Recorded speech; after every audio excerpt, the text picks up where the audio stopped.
All right, let's do the damn thing. All right.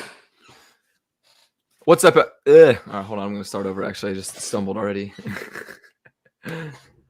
What's going on, everybody? Before we get started with this, I'm stumbling. Hold on. Let me get the NordVPN, and then we'll go into it. What's up, everybody? Before we get started with today's episode of the Going the Distance podcast, I just wanted to give a quick shout out to NordVPN. You can use NordVPN to browse the internet privately, safely, and securely. It allows you to unblock all sorts of things online, such as streaming services in other countries. You can use our affiliate link, the GTD link, which should be in our bio on our social media. It's on our website, gtdsports.com. And you can sign up now for a risk-free 30-day money-back guarantee. You can connect up to 6 devices. It's available on whatever platform you desire, Windows, iOS, Android. I use it myself. So go ahead and check out NordVPN in our bio and on our website.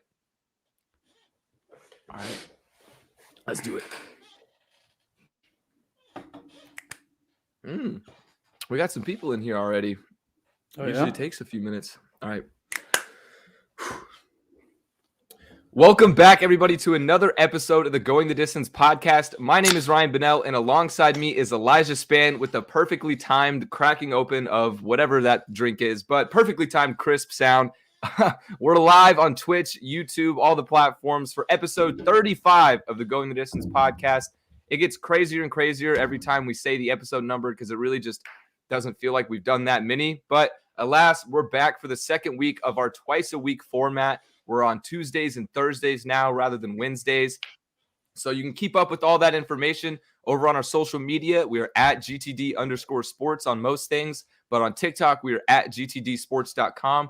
Make sure you guys check out our website, gtdsports.com, for all of our content. We have multiple podcasts being uploaded in the next few days, and all of our blogs, of course, as always. And last but not least, subscribe to the GTD Sports newsletter at the bottom of our website for email notifications on everything.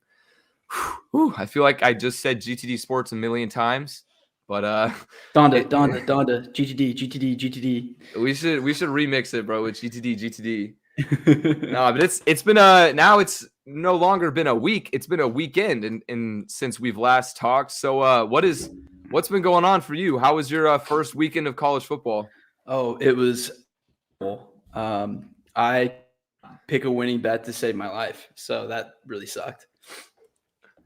Yeah, I lost a lot too. But other than gambling wise, how was the just being able to watch football and everything? Watching football was great. I like that part.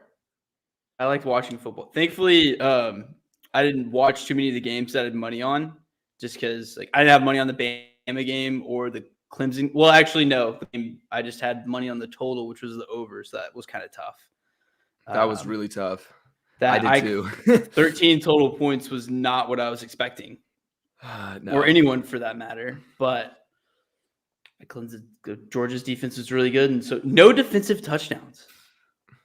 There was no offensive touchdowns. No offensive. I don't know why I said defense. Yeah, without that pick six, it would have been a 3-3 game. But we're gonna get into the Clemson game in a little bit because that was just crazy. I mean, I expected a good game, but I did not expect it to go like that in any way, shape, fashion, or form.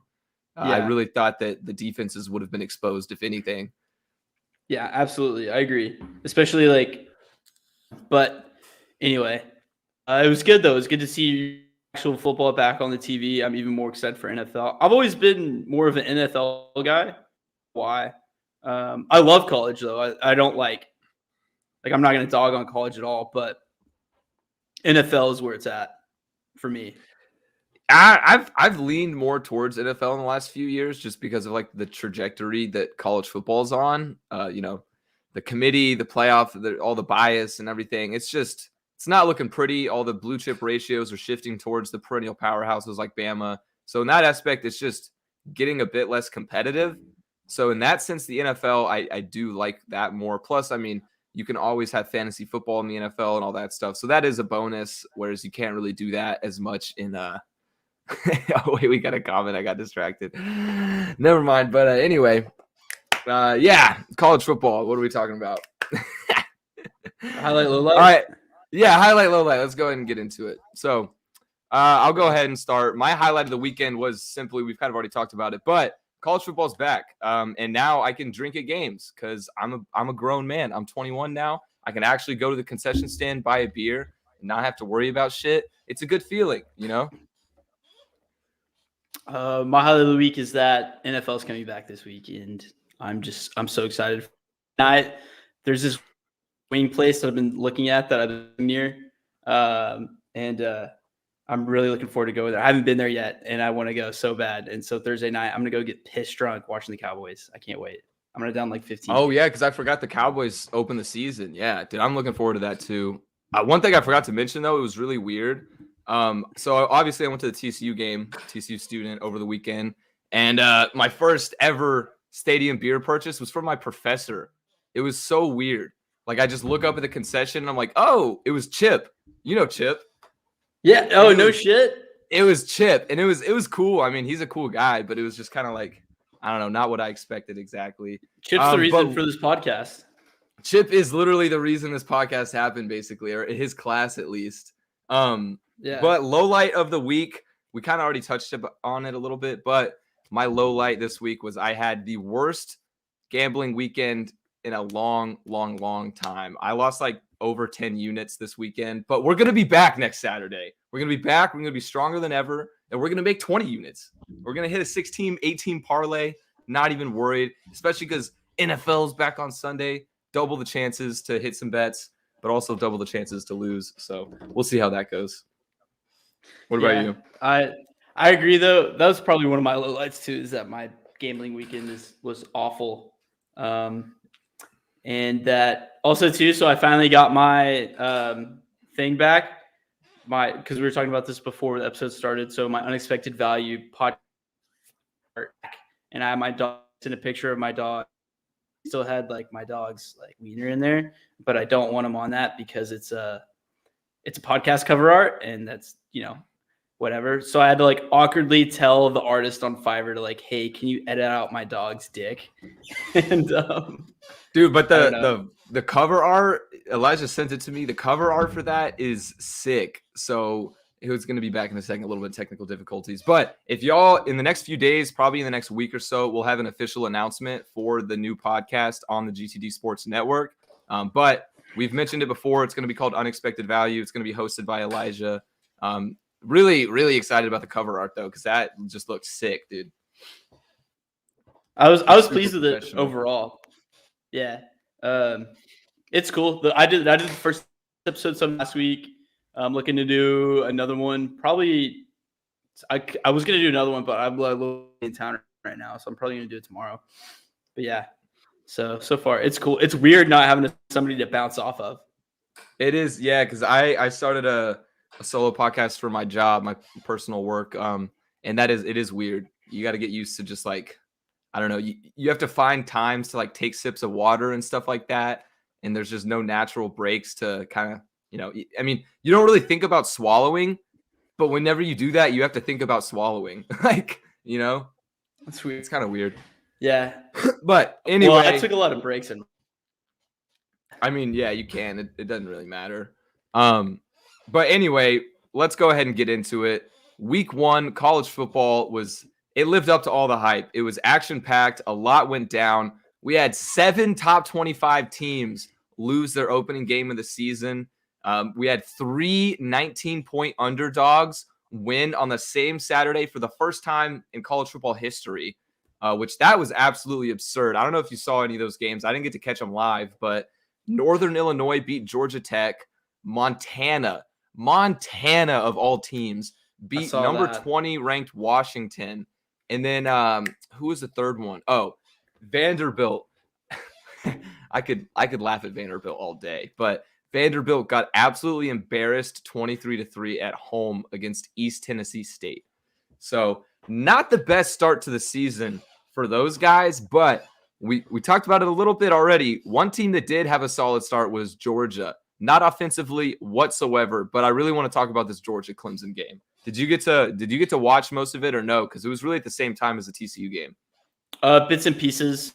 I didn't really attend the TCU game. I kind of like forgot to buy a ticket because when you're a TCU student, your game is free, and so I just drove up, didn't really think about buying a ticket, and then I was at and they're like, "Hey, did you get a ticket?" And I was like, "Oh shit, I graduated. I have to buy one of those." So I just didn't go because I didn't even know who the fuck Duquesne was. I thought it was pronounced Desquincy. Desquincy? I didn't know, dude. I'd never heard of it before. I mean, we were the biggest favorites in the entire country. TCU was this weekend, so it wasn't supposed to be a game at all, and it wasn't. So I went back and I caught a good chunk of the Georgia game. Yeah, what'd you think about I said I was gonna know his name by this week. Ukulele. And I will still never be able to pronounce his name, so I'm just gonna say ukulele. Yeah, he's fucking. I like ukulele. He's also Hawaiian, right? I have no idea, honestly. It would make sense with a last name like that.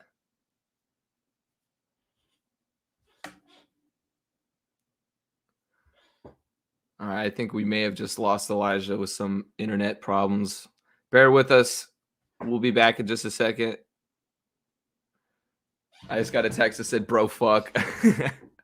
All right, well, I'll just BS for a little bit until Elijah's able to refresh his page and join back. A little bit of Wi-Fi issues, but, that's bound to happen with a couple broke college students or post-college students. Anyway, Clemson, though. Georgia's defense was absolutely absurd. I talked about it a little bit in our last podcast on Thursday where we did kind of a preview for the weekend. But, man, I really did not think Georgia's defense was that good. I knew they would be something. I knew they would be one of the best defenses in the country. But did I think they would be able to hold Clemson to 3 points? Absolutely not. I never would have predicted that in a million years. Clemson's offense is always one of the best in the country. I know they lost Travis Etienne. Of course, it's going to be an adjustment period after you lose Trevor Lawrence, one of the greatest college quarterbacks of all time.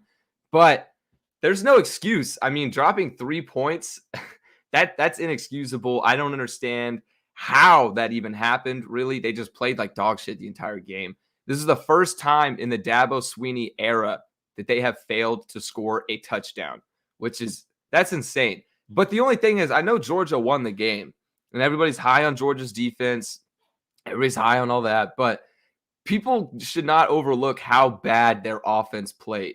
Clemson's defense is good, don't get me wrong, but they play in the ACC. That's not an SEC defense, okay? They are not a top 10 defense in the country. Sure, they're going to produce a couple first-round D linemen, but they do that every year. Overall, they are not a top 10 defense, and the fact that Georgia was not able to put up a touchdown when they have Heisman hopeful JT Daniels at the quarterback position is ridiculous. I don't understand that. So I think Kirby Smart and coaching staff deserves a lot of credit for the defensive outing, but they deserve a lot of what's the word I'm looking for? I don't know. They deserve any shit that comes to them for their offensive performance, really. I said at the beginning of the year, JT Daniels is severely overrated, and he should not be a Heisman favorite. But for some reason, I mean, I'm not a college football expert. I guess they know more than I do. We still got some internet problems, so looks like we're just sticking with me for now until Elijah can come back. But next thing up on my list of college football discussions is the Penn State-Wisconsin game. This was, I believe, I know they're both top 20 teams. I believe their exact ranking was Wisconsin was number 12, Penn State number 19. Penn State traveled to Wisconsin in Camp Randall Stadium, one of the most hostile environments in the entire country to play in. Really, whenever they sell out Camp Randall, Wisconsin fans come to play. There's no messing around there. They have their iconic jump around sequence. We got Elijah back. We're good. We're talking about Penn State, Wisconsin now. But yeah, Wisconsin Stadium is absolutely insane whenever it's sold out. The fact that Penn State was able to come in there and get a win to open the season, it really sets the standard for the rest of the year for the Nittany Lions. That was a huge swing game. The winner of that one is poised for a Big Ten championship run. And now Wisconsin, now that they lost, their entire playoff hopes are over. One game into the season, it's completely done. Yeah, Wisconsin, I knew they weren't going to be anything. They were bad last year. Graham Mertz is not that good. I don't believe in him. It's so weird because he started the year last year. You remember that? Like last year, they had like 45-0. They would drop like 52 points. Yeah. And then all of a sudden, they failed to score more than 2 touchdowns in a game. No, I've had no stock in Wisconsin ever since that Northwestern game last year when they got completely exposed for being who they are. And That is true. it happened again today against Penn State. Like they're just Graham Mertz is just not good. He's not the future. So like I should have been smart enough to go ahead and make that bet against for Penn State. But yeah, Wisconsin, I'm not shocked. I made a bet on that was one of my few winners of the weekend actually and ironically it was one of the ones I was least confident on. I had the under of 50 for that game, which it finished at 16-10, so it was glorious for the under. Yep. Yeah, but Graham Mertz is not that guy. I really don't. I agree. He's not that guy. He was the first college football player to trademark his own logo. So he has a lot of confidence, but it's not really showing up on the field. I thought Wisconsin would be better than that, at least. I don't think Graham Mertz is, going to be their all-time great quarterback by any means. But because, they're a running team regardless. They're going to run the ball down your throat. And I didn't really see anything too promising, from the backfield from Wisconsin. So it was a really boring game. At some points, it looked like a JV football game, like a high school JV game. Yeah, I can't believe how many unders hit. Yeah, usually week one is like, I don't know. Week one is so hard to predict for the over-unders, dude, because you really don't know how these new offenses, new defenses, it's very different than the NFL where because these are completely new squads sometimes.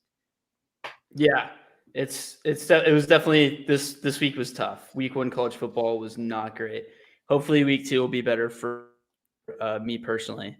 Because, it has to, because there's no way it could go worse than it did for me last week. Yeah, literally, there's no way it can be worse. So please, I'm begging the gambling gods. Oh, I know, right? So hopefully some overs can hit. Seemed like nothing but the unders were going on for the most part. Yeah, like another under that hit, which I had the over in, was Alabama and Miami. I thought that was a guarantee to hit the over, but it missed by 4 damn points.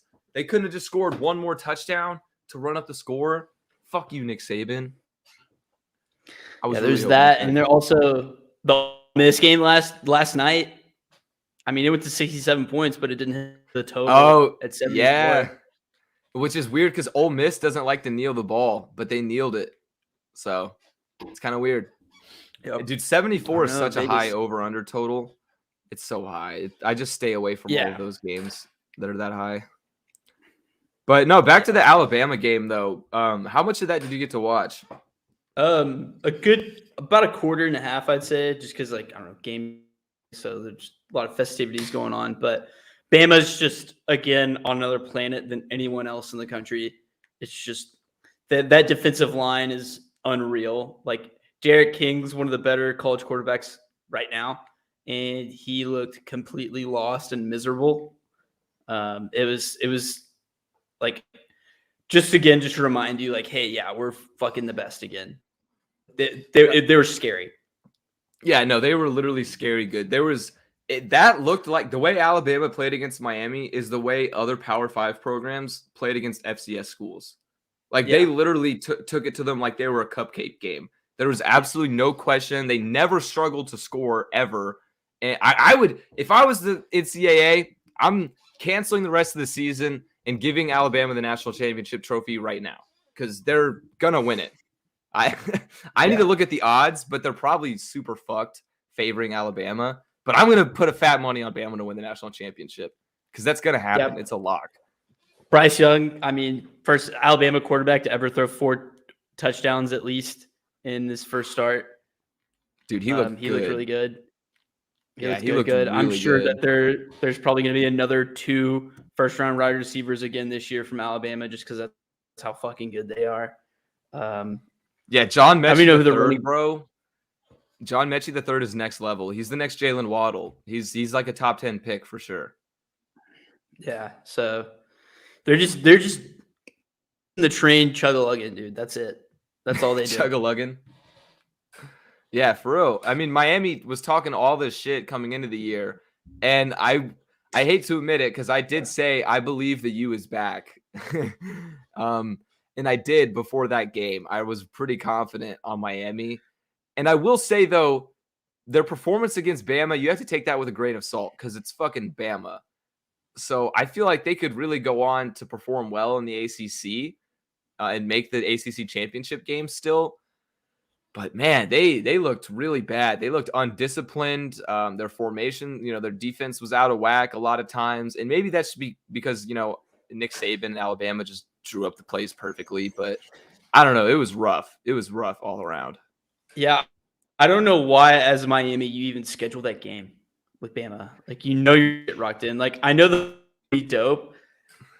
Like, that's why you do it.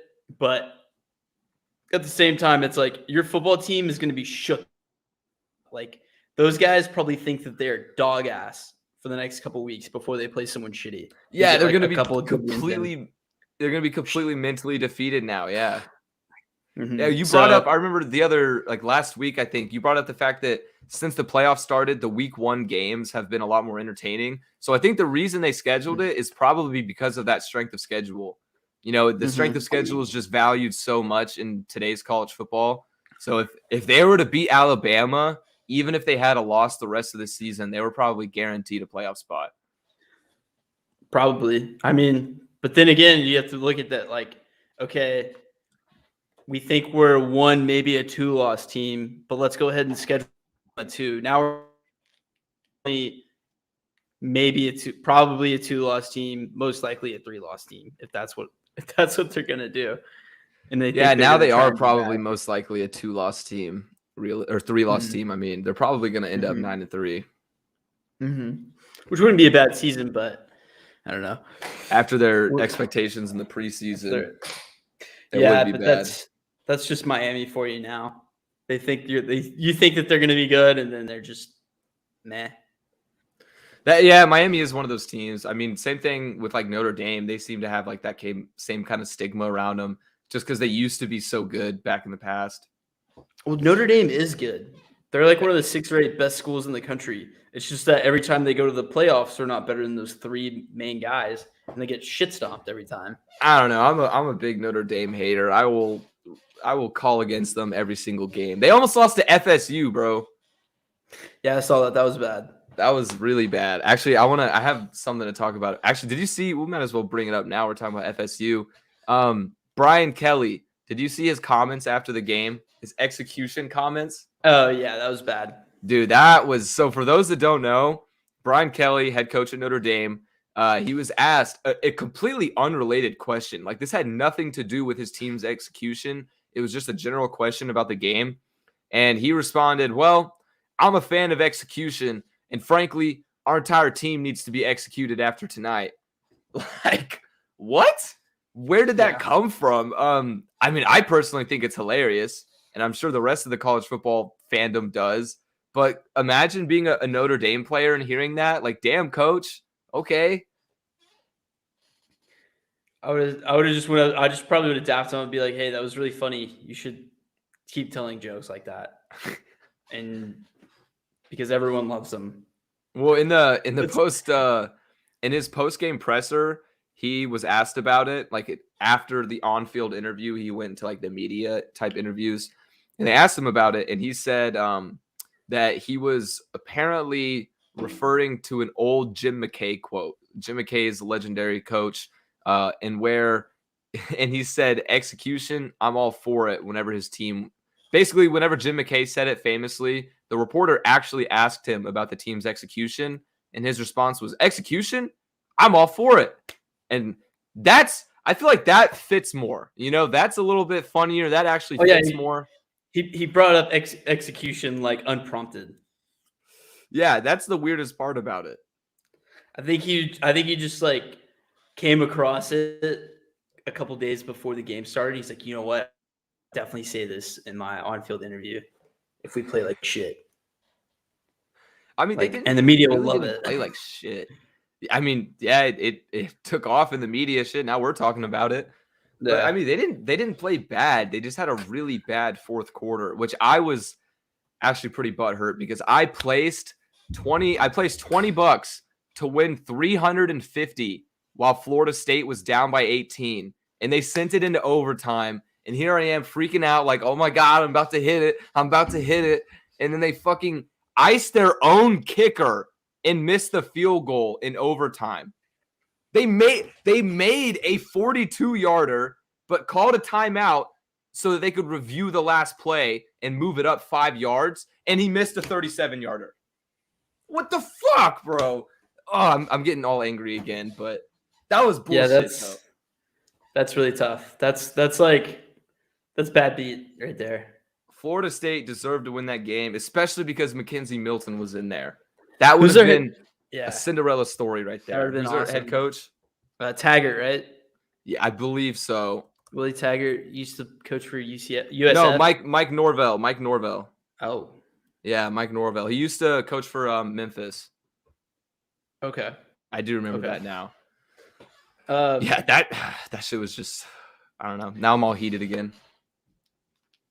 Yeah, man, that's just football. Football is back. Shit like that's just gonna happen.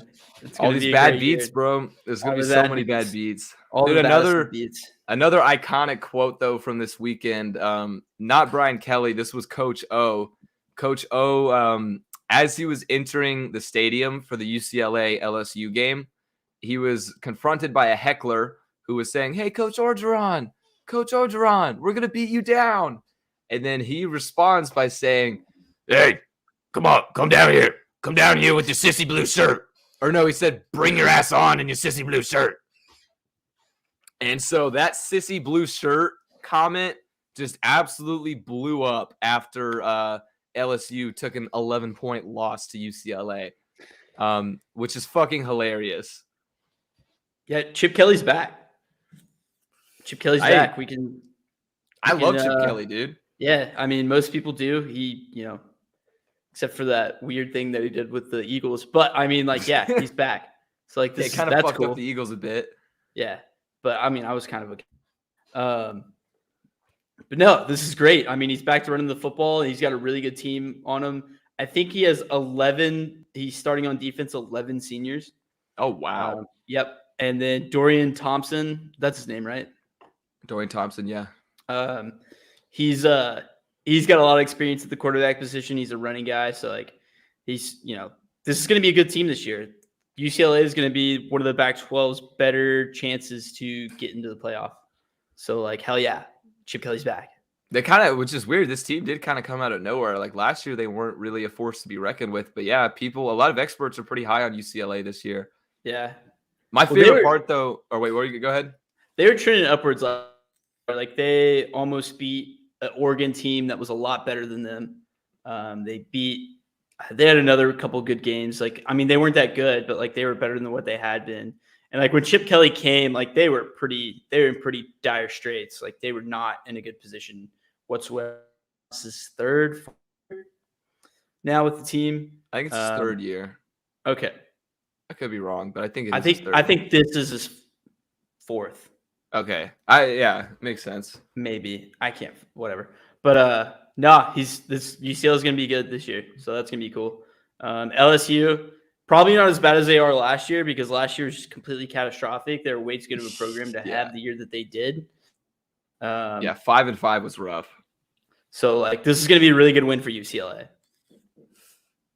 Yeah, my favorite part about this whole Sissy Blue comment and everything with the whole game was UCLA, after they won, they got on social media and changed their header on Twitter to a T-shirt that says Sissy Blue with the UCLA U in the middle. And they just took advantage of a golden marketing opportunity. And I thought that was hilarious. They were trolling all the LSU fans. It was great. Yeah, I mean that's what they do. That's what teams do now. Like they act like they won the national championship because this is like the closest they'll ever get with Bama and Clemson in the way now. That's the sad part about it though too. Is like you're right. I mean with Bama and Clemson. I mean maybe not Clemson this year. They're 0-1 to start the year. I also wouldn't be surprised though if they finished 11-1 and got in the playoffs because they're going to win the ACC.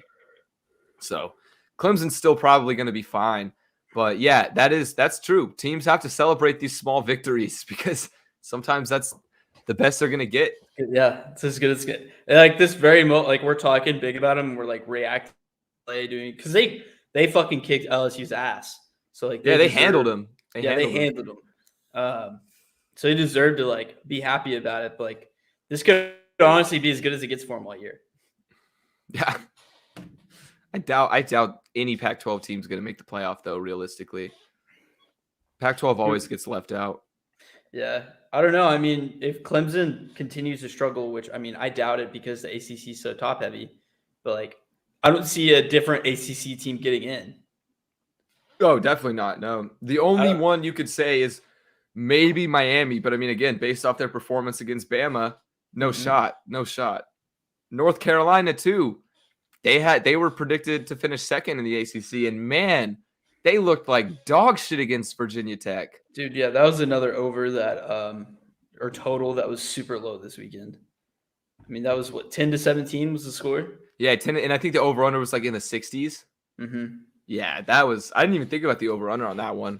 I tailed you on your UNC pick at the end of it. I ended up siding with UNC. Which I thought that was a good pick. I mean, I thought that was like my lock. But Lane Stadium is a hostile environment. That was like their first game in 2 years being sold out, and the stands were rocking. Sam Howell was shook, dude. He finished with like only 220 yards and 3 interceptions. Yeah, his Heisman hopes are done. He's probably already out of the Heisman race, realistically. Well, maybe not just they're down on the rocks. They're down bad. I mean, like a lot of the Heisman odds in general moved. Like Sam Howell opened the season at plus 1,500. Now he's plus 2,500 just after one game. And same thing with Derek King. He went from plus 1,800 to plus 3,000. And now also DJ Ugalele, however you say it, plus 700 moved to plus 1,100 after week 1. The only two people that improved their chances was Bryce Young, went from plus 900 to now he's the favorite to win the Heisman at plus 400. So that's a pretty big shift for Bryce Young. And then Spencer Rattler, CJ Stroud, and JT Daniels, they all stayed the same, which doesn't make sense to me. While you were having technical difficulties, I was talking about how fucking garbage JT Daniels was against Clemson. Yeah, he was not very good. Yeah, like even everybody talks about the Georgia defense, but also the Georgia offense looked fucking abysmal too. Like just because they got the win, it's not all peaches and cream. I mean, it's like the same old thing with Georgia. Like Georgia's gonna have that kick-ass defense that Kirby Smart's known for having, but then they just don't figure it out on offense. So exactly. Hopefully. But I mean, who knows? It's gonna be a long college football season. I'm excited for it. We got a lot of things we're gonna learn in the next couple weeks in the season. So I'm ready for it. But like not looking great if you have like huge JT Daniels, which I thought he was going to be really good on the year, but now he was not that backing down. Yeah, JT Daniels is, I don't know, he wasn't very proven coming into this year. Like he had a little bit of success last year, but I thought he was way too overhyped. Yeah, I thought he was way too overhyped. Another interesting final score or scores of this weekend was in the Big 12, Oklahoma and Iowa State both almost lost to completely inferior opponents. Oklahoma almost dropped one at home to Tulane, which would have been amazing, actually. I would have really loved to see Tulane win because for those that don't know, that game was scheduled to be played in Tulane, but because of the hurricane, they had to move that game to Oklahoma, and Oklahoma actually did something really cool, and they painted the Tulane logos on the field. So that was just a sign of respect. It was pretty cool, but then Tulane ended up almost beating them on their home field. So I would have loved to see that. And then Iowa State almost lost to Northern Iowa. They were 28-point favorites and won the game by 6. So that's brutal. Yeah. And Baylor didn't close out against Texas State. Like they lost, like, dude, don't even get me started, bro. That was one of my locks of the week too. I was like, no shot. Baylor can't beat Texas State by more than 2 touchdowns. Terrible at football. They're so bad. It's not even like there's no competition. They are the worst in Texas, probably. Actually, Rice. I don't know. No, right. They're worse than Rice. 100%. Probably. Yeah, probably. I don't know if maybe Texas State got a little bit better, or is Baylor really just that fucking bad? You know, I'm curious to see how they're going to do in the Big 12. I feel like they're just going to get blown out by like 30 in their first game. Jeez, I don't even know. I don't even know what to think of the Big 12 at this point. I'm severely disappointed. Dude, yeah, hey, So but far. except UT. Yeah, UT actually opened up pretty good. Steve Sarkisian era is off to a hot start. They got a 20-point win against a ranked opponent at home, so that's a pretty good way to start. That game didn't go how I expected it to, really. I thought Louisiana's offense looked different. They weren't as like explosive on the ground as they usually are, but UT did look good. I'll give them that. UT looked pretty good. They played a good game, which usually they don't to open the season. So who knows? Like one pick I got right. Yeah, UT -8. Bro, I had the over on that one too. It was over 58 and it finished at 56. Yeah, 56. So I needed one more field goal, bro. It's just so much pain, bro. So much pain. You know, goddamn well, when I made my bets for NFL this weekend, I did not touch a total. Yeah, I'm probably going to stay away from all the totals. I usually, I don't know. In NFL, it's hard for me to go with over-unders because, dude, the NFL is just so fucking hard, dude. It's so hard to bet. I don't know why, but I feel like it's way harder to gamble on than college football. All right, what else we got? Oh, also another game. I don't know if you saw this one. Oregon and Fresno State. Did you see that one? Like we may have lost Elijah for a sec. But anyway, Fresno State against Oregon. Fresno State was a 20-point underdog. They started the game down 14-0, went on a bit of a run, ended up finishing the game. Shit, I forgot the final score. But they lost by 7. So only 7-point loss to Oregon, which is, I mean, that's a win in my books. Oregon is one of those teams, they have high hopes to win the Pac-12, but they're always 50-50. They're really inconsistent. Ever since the Chip Kelly era, they've been a super inconsistent 50-50 team. And not so much 50-50 week in and week out, but I mean by the season as to which Oregon is going to show up. And it looks like this year, Oregon might not be that great. So in the Pac-12, I would probably keep my eye on UCLA or Utah to come out of the Pac-12 because Washington looked like dog shit. Oregon had a rough patch against Fresno State. Elijah, I was just talking about how Fresno State only lost by 7 to Oregon. No, it's gonna be another tough year for the Pac-12, I think. Yeah, Pac-12 is gonna be. It's always the worst of the Power 5, but now who knows? Now, I mean, the Big 12 is adding UCF, BYU, Houston, and one other school, but they're adding 4 teams and making it the actual Big 12 instead of just 10 teams in the Big 12. So I don't think that's the smart move. I'm really upset with it. I think the Big 12 should have exploded, but I mean, we'll see what happens now. Now the Big 12 may be the worst fucking conference. So is that a thing? Oh, Elijah's gone again. All right, well, we're just gonna keep on going. You know, the show must go on, as they say. But we're just gonna go ahead and wrap up college football there. That's really all we got for the week 1 reactions. Other than college football, though, this weekend, of course, football was dominant over the weekend in the media world. But there was a UFC Vegas event, and a special fighter by the name of Paddy the Baddy made his UFC debut, and he is absolutely fucking electric. So we could not come on here and record a podcast without talking about this guy at least a little bit. So his nickname is the Baddy, which is fucking iconic. But his real name is Paddy Pimblett. He's a 26-year-old from Liverpool, England. And when I first look at him, he reminds me of a white Bruce Lee, just a little bit bulkier. He has a Bruce Lee haircut. I don't really know what's going on with his hair. No, dude, that's a Beatles cut. That's an Austin Powers. That's actually that's a better way to describe it. Yeah. I don't know what's going on with his hair there, but his first fight was absolutely electric. First fight ever in the UFC. He took on Luigi Vendramini. I've never heard of this guy, but usually you take on no names in your debut. And he won in 1 round via a ferocious TKO. He got caught by a left hook, and it was almost like as soon as he got caught by an actual punch, it awoken the beast inside of him, and he just started going, ooh, ooh, there's fucking nonstop laying it into this guy. And eventually the ref called the fight. But man, this guy is going to be electric. He's the UFC already has a lot of stars in the media, but he's next up. Everybody loves this guy. Oh, dude, he's so awesome. Apparently, too, I was talking to a buddy. He watches more UFC than me and you both combined. And he was saying that Luigi is actually pretty good. So this is like a decent win.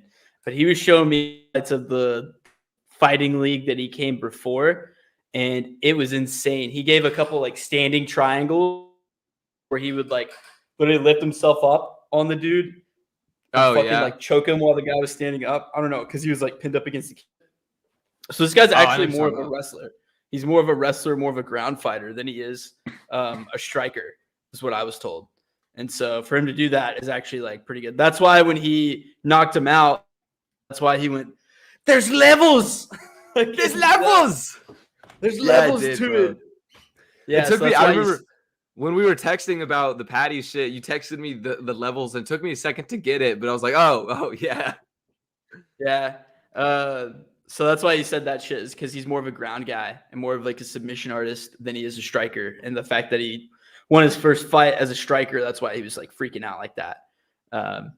Dude, so yeah, he can strike like that as a grappler. He's gonna have a good career.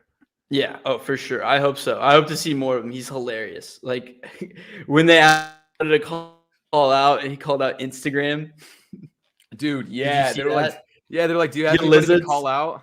Yeah, he said, he's like, not really anybody in particular. He's like, anybody that wants it is what he said. But he's like, but I do want to call out a company. Instagram, give me account back, you lizards. So funny. Yeah, he's definitely. Hopefully he gets good. He could be the next McGregor. All right, I don't know if he's that good, but like media wise, entertainment wise for sure. Or maybe even like Ben Askren. Whenever Ben Askren was at his peak, he was fucking hilarious in the media, but he was more of a troll against other UFC fighters, not necessarily just like an overly confident fucking hype man like Patty and Conor McGregor would be. Yeah. Nah, but UFC, it's getting exciting. I mean, there's not really a major card for a while. This is probably the biggest gap we've had all year, really. There's been a lot of fire cards this year, but the next big one is UFC is on September 25th. So we got a couple weekends to go before that. And that card is stacked. I mean, all 5 fights on the main card or main event could be the main event on any other fight night, really. I mean, there's Volkanovski versus Ortega is the main event. Shevchenko's fighting. Nick Diaz is fighting. Curtis Blades is fighting Rosenstruck. It's fucking all of them could be a main event. It's going to be fire. I can't wait for that. So stay tuned. We're definitely going to be talking about UFC whenever that comes up. But for now, that's all we got for our college football reaction.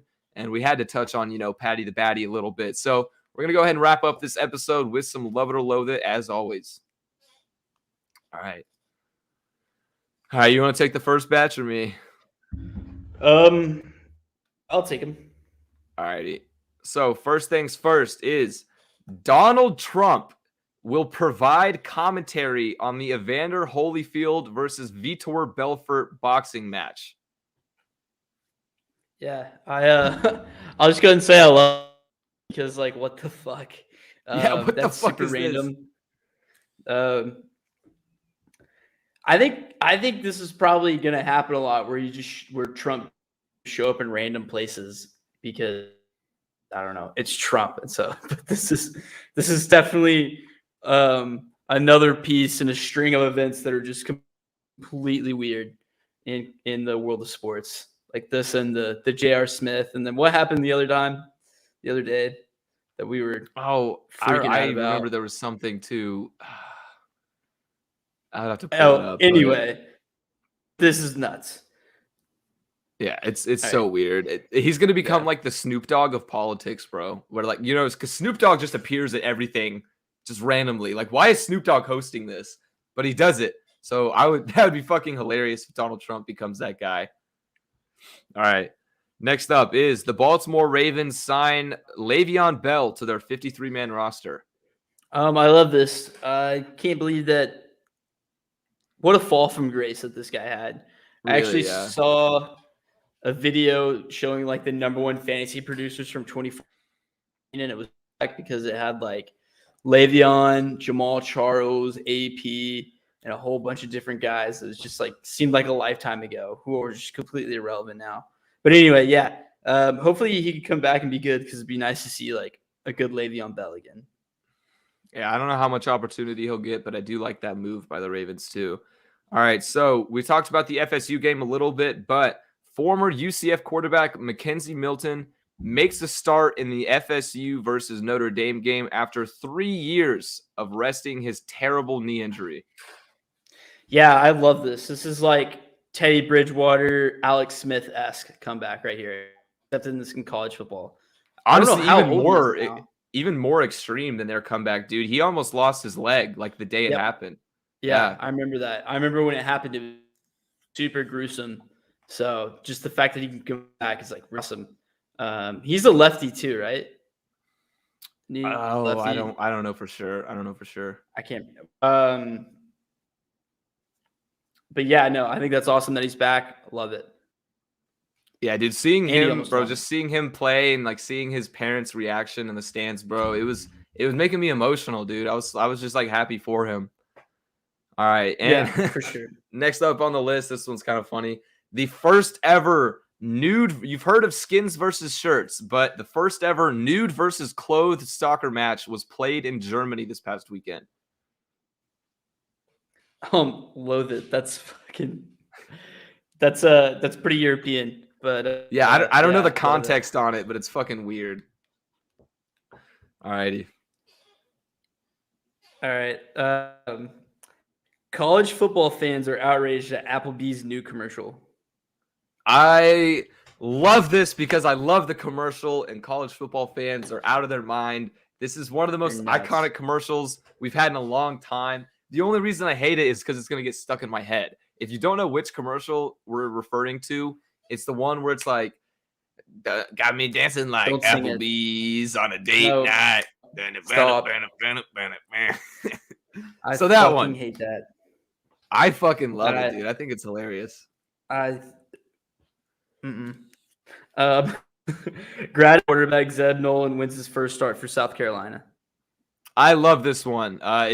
We talked about a little bit last week how Zeb Nolan was going to be starting at quarterback after entering the season as a graduate assistant coach. So a whirlwind of the last few months for my man Zeb, but good to see him get a win. I think this is really cool. It's definitely a story to follow throughout the season. Mm-hmm. Yeah, I wonder if he'll start next week too, but we'll see. All right. Tom Brady is still big mad about the numbers change. If you don't remember, Tom Brady was very upset that defensive players could now use single-digit numbers, calling it complete bullshit. He had like 3 separate posts about it. He was really mad. But apparently he's still big mad about it and says that the Cowboys actually have a tactical advantage in this week's game opener because multiple Cowboys defenders have switched to single-digit numbers. Jalen Smith is a guy. Michael Parsons wears number 11, and I think a couple other guys are in single digits right now.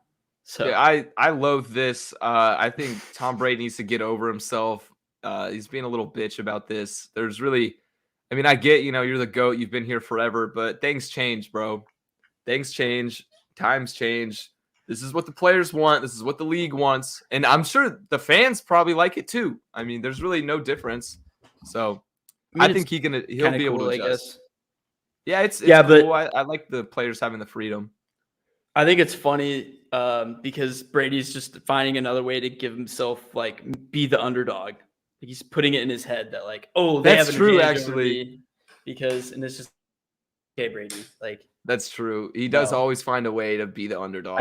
We get it. You're the 199th pick. You've won 7 Super Bowls since then, so it's okay. We get it, man. You were skinny when you came into the league. Kansas rushes the field after beating FCS South Dakota 17-14, their first win since 2019. I ironically love this one Mostly because I thought it was fucking hilarious to see Kansas rushing the field. We saw there was a field rush. What was it? Virginia Tech. They rushed the field after beating number 10 UNC, which was kind of unexpected. I mean, I guess it's a top 10 win, so that's cool. But this Kansas shit, why would you rush the field after beating an FCS team? It's the most Kansas football shit I've ever seen. I always just have a tremendous amount of respect for anybody that can sit through their games all year long. For any Kansas fans out there that aren't just waiting for basketball season, respect to you. But that shit was just so funny seeing it. So I love that one. All right. That's all we got for today's episode. We're going to be back, though, on Thursday live again. Hopefully we can fix our tiny bit of technical issues we had. We apologize for that.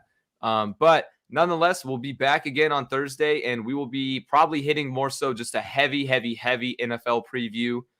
Probably talking about some of the biggest games this weekend. Heavy, yeah, just all NFL on Thursday. All NFL, unless something crazy comes up the next day. Seahawks minus what? 2.5. Who do they play? Before the lines move. Indianapolis. Oh, dude, I'm hammering that actually. Yeah, me too. All right. We'll see. We already got one pick. We already got one pick. So we're going to be giving more betting picks too on Thursday and just everything NFL that you can think of. So stay on the lookout for that. And we appreciate you guys watching and see y'all on Thursday.